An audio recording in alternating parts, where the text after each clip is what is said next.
yang pagi, sehingga saya harus cepat saja.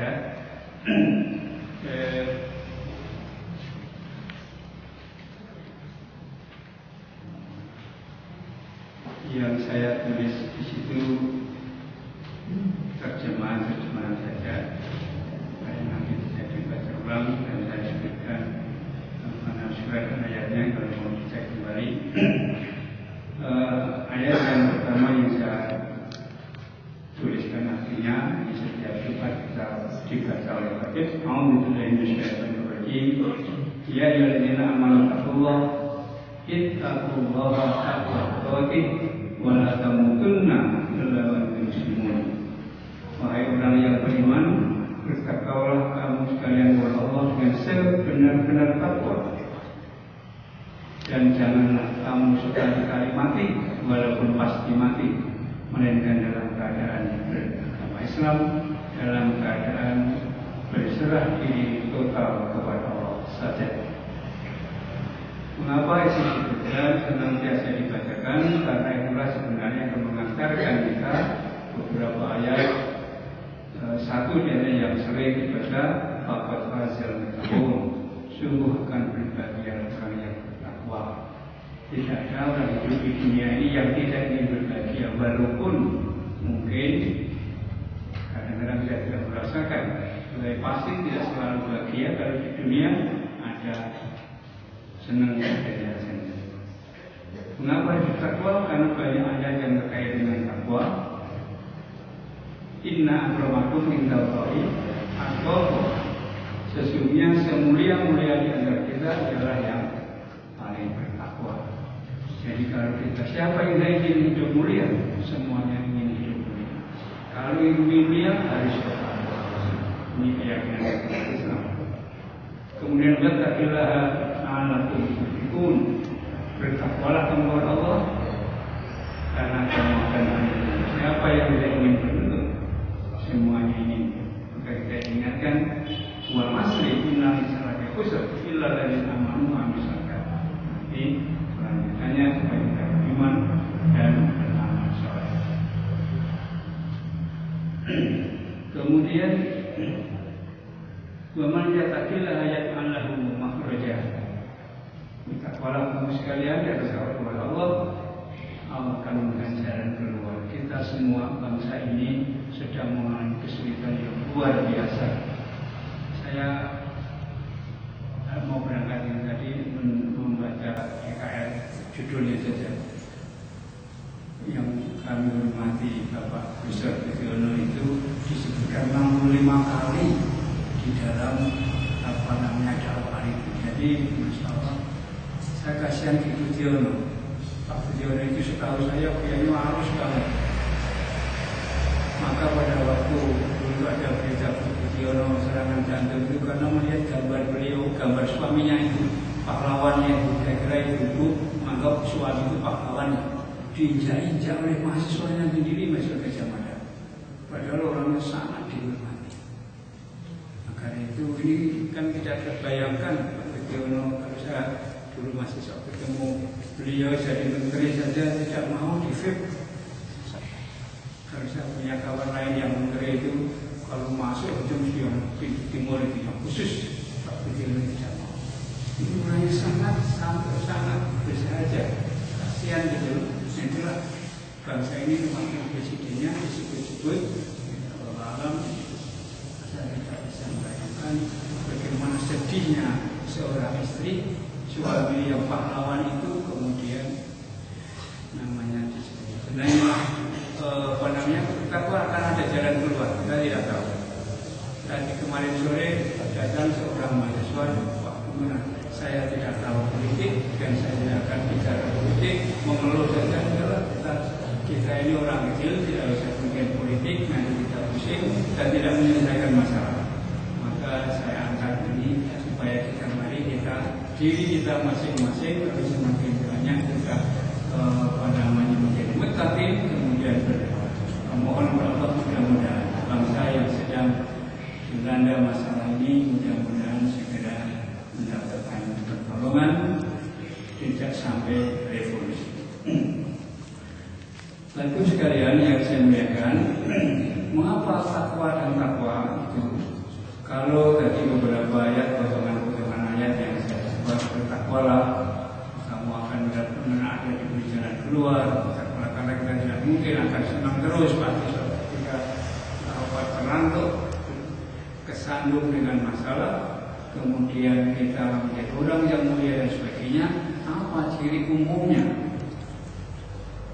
Di dalam surat Al-A'raf yang pertamanya saya sebutkan, Allah berfirman, sering akhir-akhir ini saya sering mendengar dibaca oleh Pak Jajuri, ayatnya A'udzubillahi minasyaitonir rajim, walau anna al-Qur'ana amanu wattaqau la fatahna 'alaihim barakatin minas sama'i wal ardh walakin kadzabu fa akhadnahum bima kanu yaksibun.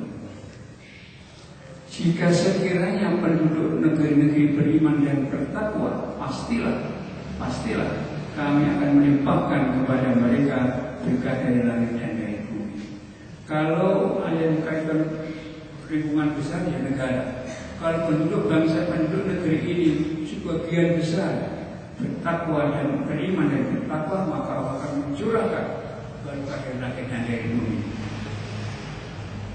Ini sebenarnya ayat ini kita sebagai mayoritas negeri ini, saya sering membaca data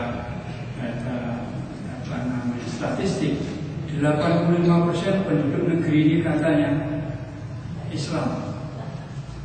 Seandainya yang Muslim itu 50% saja bertakwa, beriman dan bertakwa, maka saya kira tidak akan seperti itu. Alhamdulillah. Maka kalaupun tidak seluruh bangsa, kemudian kabupaten atau satu provinsi, satu kabupaten atau satu kampung saja, banyak yang dihidup, insya Allah kampung itu juga akan dicurangi bahkan ekstrimnya kalau satu keluarga semuanya insya Allah keluarga akan dicurangi rahmat baik dari langit maupun dari bumi. Maka ini mereka kemarin Islam adalah kita ini skalanya skala kecil saja. Kalau secara kecil ini kita kemudian berikhtiar semacam itu, makanya yang bisa kita sana dari yang kecil. Mari kita mas, yang bisa mungkin terlalu berat, saya juga tidak bisa, sehingga kita tidak bisa terlalu berat. Jadi seandainya sekiranya penduduk negeri beriman dan bertakwa, pasti Innallaha dunia. Allah tidak pernah mengingkari janjinya. Firman-Nya pasti benar dan kebenarannya mutlak dan abadi. Tidak mungkin Allah akan mengingkari janji. Kami akan melibatkan kepada mereka berkat dari langit. Tetapi mereka mendustakan ayat kami, maka kami siksa mereka disebabkan perbuatannya. Jadi kalau saya bagaimana ayat yang lain yang sering saya baca juga, ma'asabaka min hasanatin fanallah, ma'asabaka min sayyi'atin fanafsi. Apa saja yang menimpa manusia yang baik pasti dari Allah. Tetapi sebaliknya apa saja yang menimpa manusia tidak baik pasti dari salah mereka sendiri. Jadi kalau kita pribadi, kita keluarga, kita kampung, kita negeri ini mengalami masalah kesulitan pasti karena datangnya dari manusia itu sendiri. Ibadah dari itu. Sebab kalau Allah menyatakan dia pastinya benar, kemudian nyatanya kita bisa bertanya sendiri dan menjawab sendiri, muliakah kita atau hina? Beruntungkah kita atau rugi? Berbahagia kita atau tidak bahagia? Sulitkah kita? Adakah kita ada jalan keluar? Sampai berapa tahun belum ada jalan keluar? Semakin banyak orang yang kemudian mendapatkan masalah-masalah yang kita lihat dari keseharian. Ini sekalian, di dalam surat Al-Imran ayat 112 itu yang berbunyi, mereka diikuti kehinaan di mana saja mereka berada, kecuali jika berpegang kepada tali Allah dan tali perjanjian dengan manusia. Dzuribat alaihim zillatu aina masukiku illa qabrin wa qabrin nas. Kalau dibalik, manusia itu akan hina di mana saja, kapan saja, siapa saja orang itu, kecuali kecuali mereka berpegang teguh pada tali agama Allah dan tali persahabatan, tali perjanjian dengan sesama manusia. Kalau orang berpegang teguh pada agama Allah dan tali perjanjian dengan manusia, maka orang tidak akan binasa. Sebaliknya, kalau kemudian orang mengalami kehinaan, maka pasti pula itu dikarenakan hubungan kita dengan Allah atau hubungan kita dengan sesama manusia atau bahkan dua-duanya. Kami sudah bersatu kalau sampai dua-duanya tidak. Kita bisa merasakan kalau kita ada hubungan dengan sesama manusia tidak baik, mau ketemu seperti gang di karangan yang sempit-sempit, mau kemana? Belok, susah balik. Kenapa? Tidak nyaman. Nah, ini gambaran sederhana sekali. Kalau dengan Allah tidak baik, pada Allah yang menguasai jagat raya ini di mana saja kapan. Inilah yang mungkin perlu kita perhatikan bersama. Lalu apa yang hakikatnya kita saksikan itu? Hakikatnya adalah akibat perbuatan kita masa lalu. Dalam surat Al-Rum ayat 21 Allah berfirman, "A'udzubillahi minasyaitonir rajim. Zaharal fasad fil barri wal bahri bima kasabat aydin nas liyuhiqahum ba'dal ladzi 'amilu la'allahum yarji'un." Ini salah satu kunci supaya kita lebih pas namanya. Telah tampak perusahaan di darat dan di laut disebabkan karena perbuatan tangan manusia. Riau sudah berapa minggu kabutnya tidak berhenti. Saya pernah belajar sedikit ilmu lingkungan. Jogja ini kalau sekarang kita lihat si sepeda motor, masya Allah, 6:30 kalau saya berangkat lewat 6:30 susah. Kalau sebelumnya 6:30 lumayan. Apa yang kita buang dari sepeda motor kita ini? Namanya karbon dioksida. Kalau karbon dioksida, kalau tumbuhan masih banyak cepat hilang. Kita tumbuhan sudah tidak banyak, tidak bisa menangkap CO2 yang menjadi karbohidrat yang kita makan. Dan sulit. Bukan lebih dari itu, yang namanya gas asam. Maka namanya ada hujan asam. Air hujan kita ini sekarang sudah asam sekali. Maka si yang listrik mudah sekali berkarat. Kenapa? Karena ada asam. Minyak bumi kita ini ada namanya unsur belerang. Kalau dibakar, itu namanya menjadi SO2, asam sulfit. Bakar oleh oksigen, asam sulfat. Asam sulfat kalau pekat, air lagi. Jadi itu asam merusak hampir semua logam yang ada di permukaan. Belum kalau kita ada ada gunung meletus, apa yang kita bawa? Gas belerang. Itu bukan belerang, gas belerang. Sulfur dioksida, belerang dioksida. Itu toksik. Maka kadang-kadang kalau pasiennya tinggi, orang kok mati karena gas beracun. Jadi sudah seperti itu. Nah, karena ulah manusia itu terlalu besar, kita menggunakan terlalu banyak. Yang lebih sedih lagi, bahwasanya sepeda motor itu bukan buatan dalam negeri.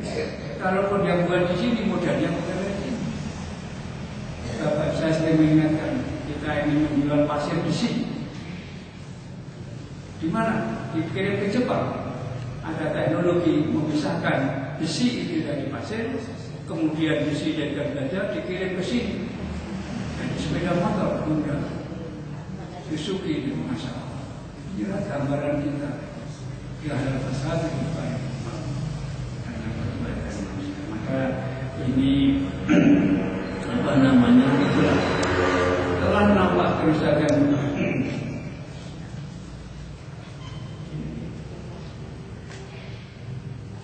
Telah nampak kerusakan di darat dan laut disebabkan karena perbuatan tangan manusia. bermaksud agar manusia merasakan sebagian dari akibat perbuatan mereka yang membakar si hutan itu sebagian orang, yang lain-lain ya kita mungkin bukan Israel. Kemudian kita nanti protes negara-negara yang di Eropa dulu, orang Eropa Barat itu dulu protes dengan orang negara-negara Skandinavia atau orang-orang Skandinavia itu protes dengan orang-orang Eropa Barat karena apa? Sampahnya itu dibakar di laut. Dulu berpikir ini kan di laut bebas. Tetapi kalau angin ke utara, Skandinavia yang sejuk itu, yang bersih udaranya itu karena adanya hasil pembakaran itu nggak bisa, maka protes. Maka tahun 2005 kemudian ada dunia internasional berpikir jangan asal membakar. Maka dibatasi. Amerika nakal, mereka mengeksploitasi minyak di negara Timur Tengah termasuk di Indonesia. Mereka sendiri masih ditahan minyaknya. Bayangannya apa? Besok kalau negara yang sudah habis, mereka punya wah itu dijual. Kalau mau harganya sekian, tidak mau dijual. Nah ini karena mereka negara kapitalis yang tidak memikirkan bagaimana nasib orang lain, walaupun kadang-kadang terlihat sabar menunjukkan kedengapan. Jadi supaya apa? Ini yang menarik agar kembali ke jalan yang benar. Jalan yang benar ke jalan mana? Yang ke jalan fakta.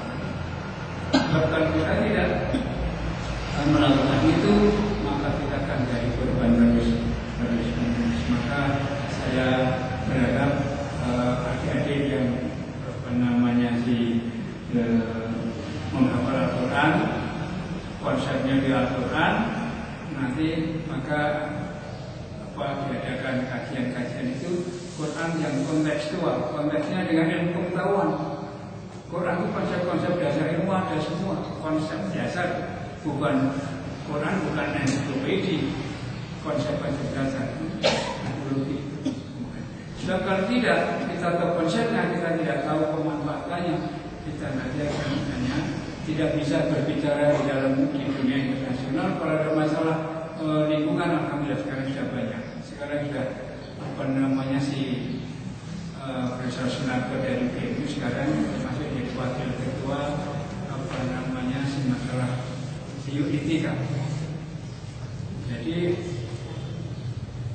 kalau tidak, ini Amerika sedang kelimpungan karena ketahuan bahwasanya mereka mempelajari atau mengembangkan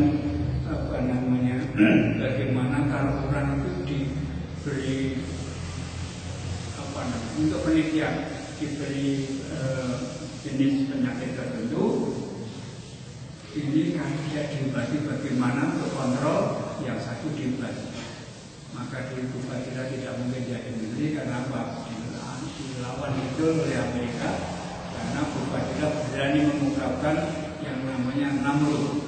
NAMLU itu kepada di Amerika ada daerah yang untuk penelitian organisnya atau untuk pengujian orang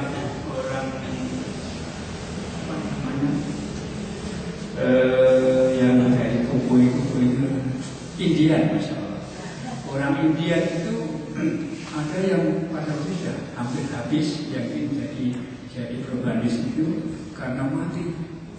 Jadi dicoba jadi ketahuan, kemudian diungkapkan. Ini sekarang sedang itu alhamdulillah wakil ketuanya itu orang dari Indonesia, menantunya Profesor yang ahli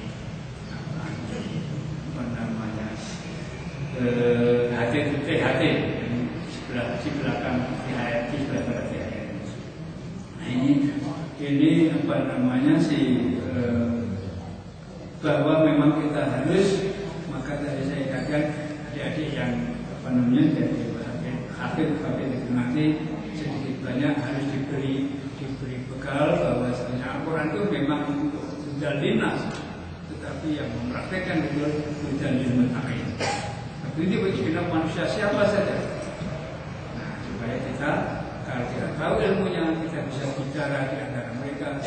saya menurut Islam begini, Islam begini. Dan itu hanya mungkin manakala kita punya ilmu dan punya keberanian dan punya keyakinan bahwa itulah yang betul. Maka ilmu dan ilmu Allah Taala tidak yafa'ilalu min amal minkum waladina umum derajat. Ayat ini tadi menyatakan bahwa ini perbuatan manusia supaya manusia merasakan itu dampaknya kalau kamu tidak mengikuti perintah Allah itu sengsara. Maka menjadilah orang bertakwa. Bagaimana kembali ke jalan yang benar, kembali menjadi muttaqin. Apa kuncinya? Saya hanya hafal 2 ayat saja. Bahwasanya manusia itu di muka bumi ini untuk menghamba kepada Allah dan berbuat kemakmuran. Maka hukumnya hablullah, kita menghamba, kita beribadah dengan baik, tetapi jangan lupa bahwa kita punya kewajiban untuk berbuat kemakmuran. Kalau saya khawatir kalau konteks beribadah itu beribadah saja, ibadah makhluk, ini kadang-kadang kita masalah-masalah yang bukan kecil, maaf, tetapi hal yang biasa ini lalu perbedaannya dipertentangkan dari kisah.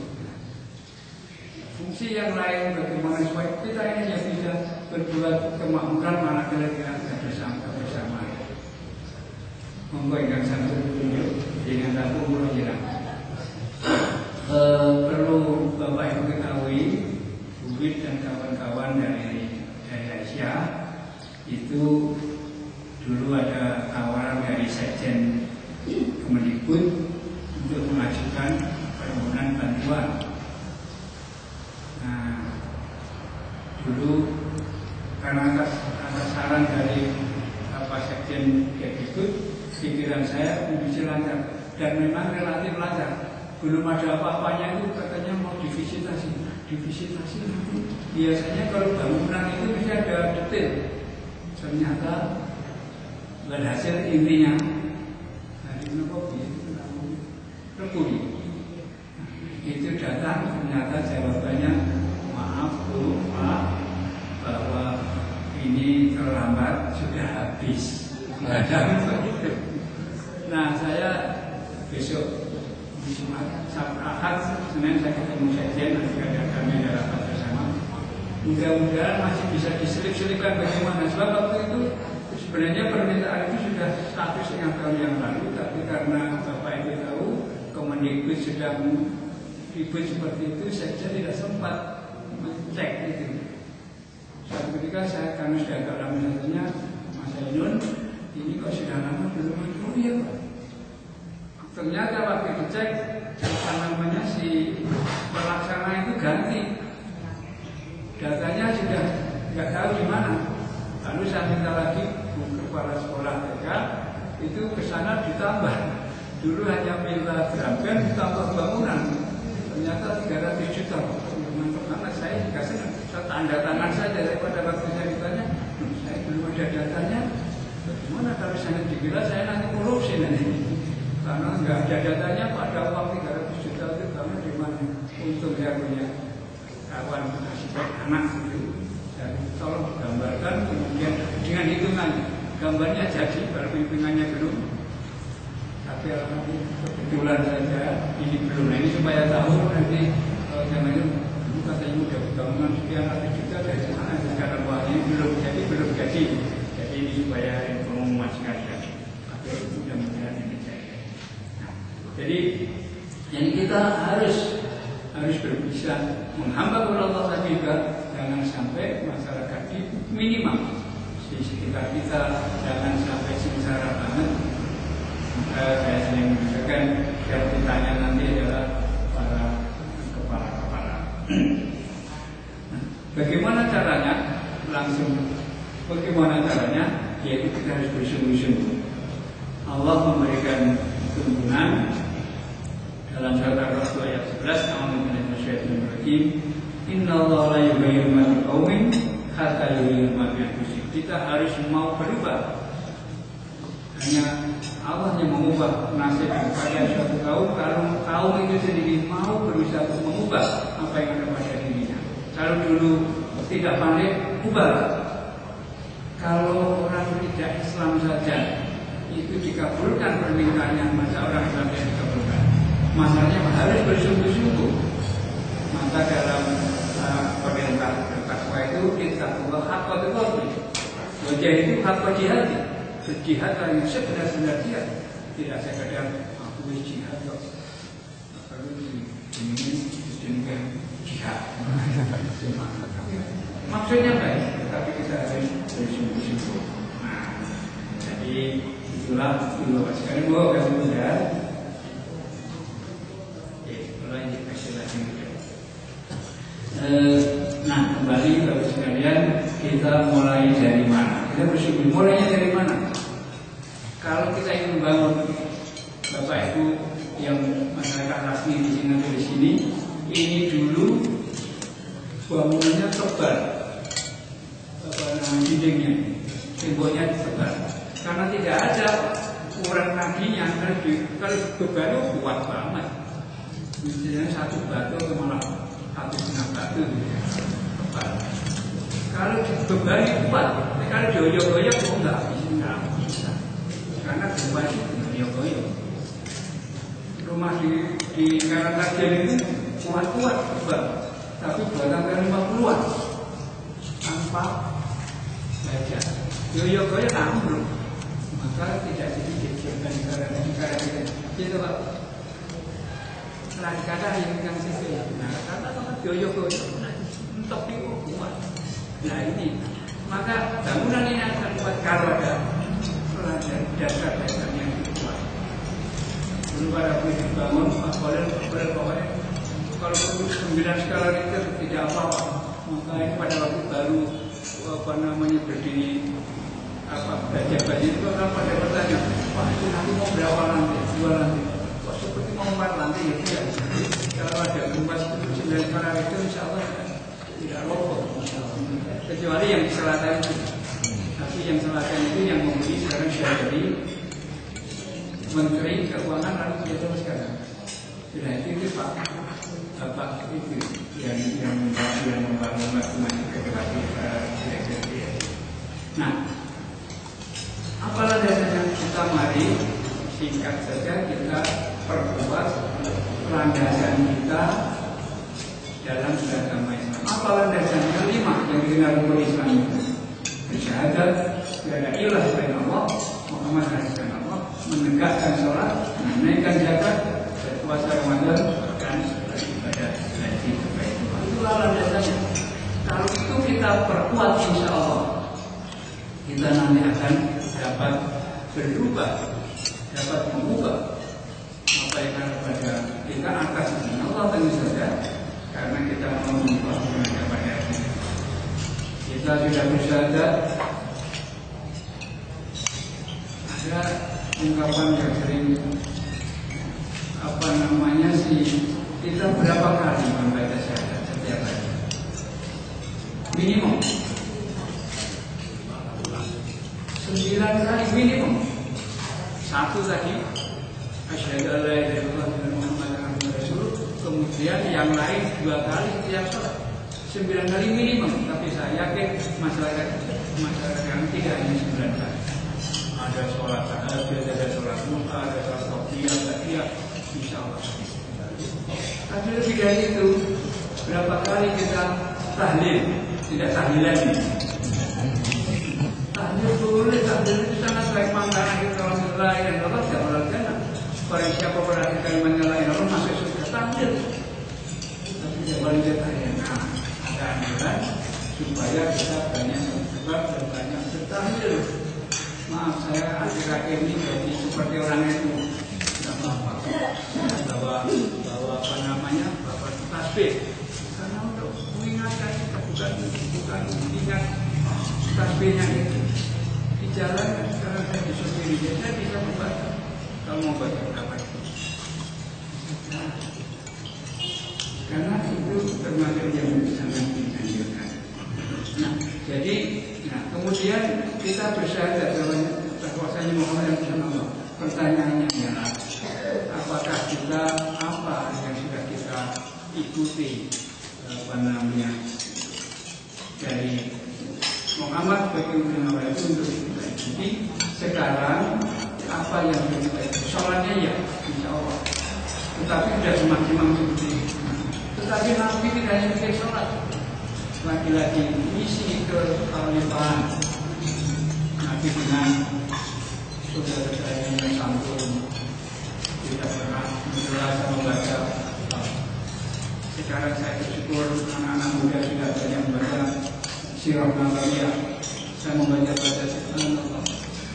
Jadi saya itu baru-baru mendekat, masih sangat jauh saya mendengar bagaimana nanti kepada saudara-saudara para sahabatnya yang dekat selalu memuji dan bisa kadang-kadang tidak. Kemudian keyakinan kita kepada Allah. Kalau anak sekolah tidak yakin bahwa mata subjek yang dipelajari ini bermanfaat, tidak ada yang sungguh-sungguh. Saya sudah belajar agama, terpaksa sedikit mengajar tentang agama Islam kontekstual. Dalam agama saya sendiri masih sangat terbatas. Saya sering melihat mahasiswa kalau kuliah itu ini dianggap saya ini dominasi pengajian di masjid, dia sambil menghadap salam, menghadap ini ngobrol. Saya tekankan tidak boleh. Ini pendidikan formal, bahkan tidak menjauh dari itu.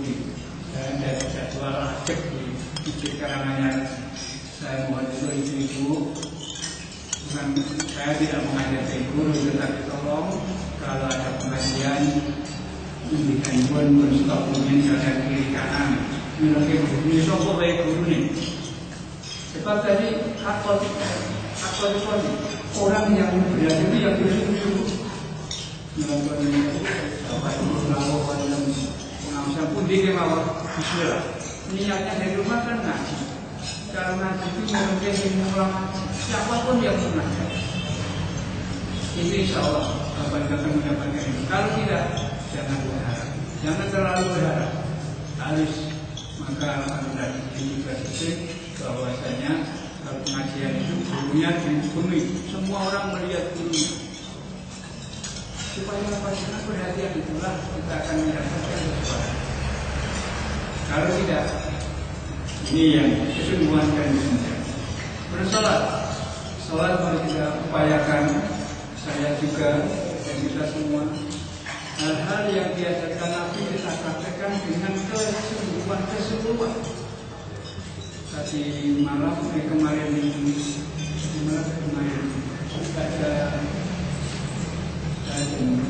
saya maghrib. Ada 3 orang sebelah sana, sebelah sini, sebelah sana, sendiri-sendiri. Bisa jadi berjamaah. Bisa sendiri 3 orang tidak dari 1. Nah ini mungkin mereka belum tahu bahwasanya sholat itu model kehidupan yang nyata, model. Di luar kalau disuruh sholat saja seperti itu ya nanti di luar ya sendiri-sendiri. Jadi malah saya dengar sendiri bagaimana kalau jadi pemilu nanti orang itu bagaimana menang. Kamu jadi presiden, bisa pasti kalah. Ini tidak perlu dikasih itu harusnya. Jadi kalau jamaah saja susah, bagaimana? Semua mau jadi presiden pasti kalah. Kecuali kalau ini sudah membawa jaringan. Mudah-mudahan katanya akan ada di zaman Pak Amin. Poros tengah ini. Kalau ini bisa ada poros tengah, mungkin bisa. Dan kalau tidak, jangan ada. Nah ini gambaran. Kalau sampai sholat kita masih mulai merasa kamu sholat itu cepat ya. Seperti itu saya. Salah seorang baru aku ya diam saja, tapi karena terlalu lama. Dan itu sholat kemudian. Nah saya kasih pertanyaan saja Bapak Ibu, apa namanya landasannya itu 5. Yang satu membayar zakat. Saya sedang menyampaikan saya keliru memahami bayar zakat. Yang bayar zakat itu siapa?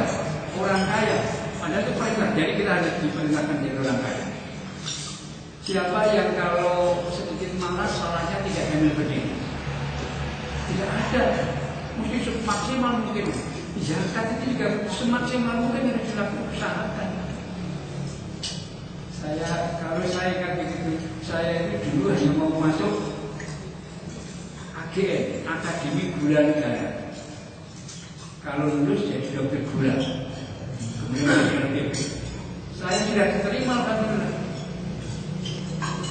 Kemudian kakak saya menututi ke Jogja, saya mau mendaftar masuk.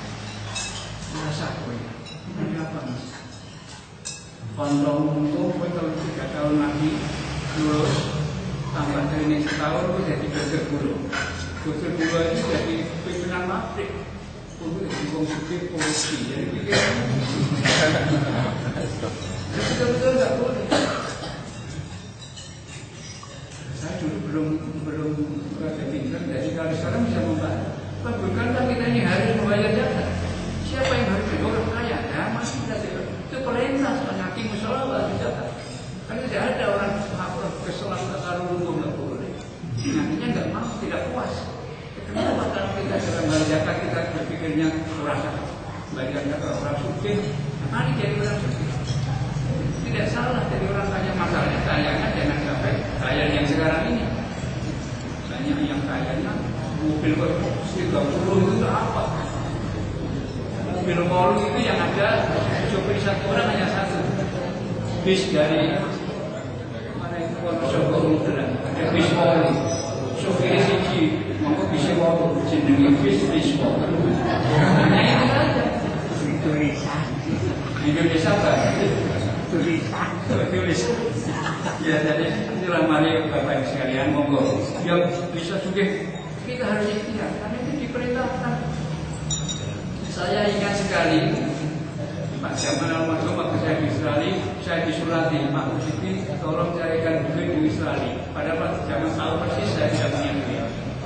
Untuk mencari orang-orang kaya di sini itu yang dimana saya bergaul, untuk dimintai bantuan untuk gunakan untuk membayar mereka yang akan dimurtadkan karena dibayar SPP-nya oleh pihak Nasrani. Hingga dulu ada sebentar ada yayasan Yasika, itu yayasan sosial Islam Indonesia, bukan radio, tapi untuk mengumpulkan dana itu berlangsung 4 tahun kira-kira. Setelah saya pulang, saya nggak punya duit, banyak juga kan. Mungkin masih ingat yang mulai apa namanya zakat fitrah itu dapat lagi saya tidak tahu. Jadi itu gambaran kita ini kita harus bareng-bareng. Antara lain dari sholat dan zakat yang baik nanti mustalah bagi zakat itu mari kita tunjukkan betul. Kalau tidak, tapi kita sudah berikhtiar. Kalau tidak bisa zakat ya infak. Kalau bisa 1.000, 5.000, tapi tidak ya cara infak sama. Saya kira itu masih banyak yang baca sendiri. Mohon maaf. Monggo kita akhiri dengan doa majlis. Subhanallah.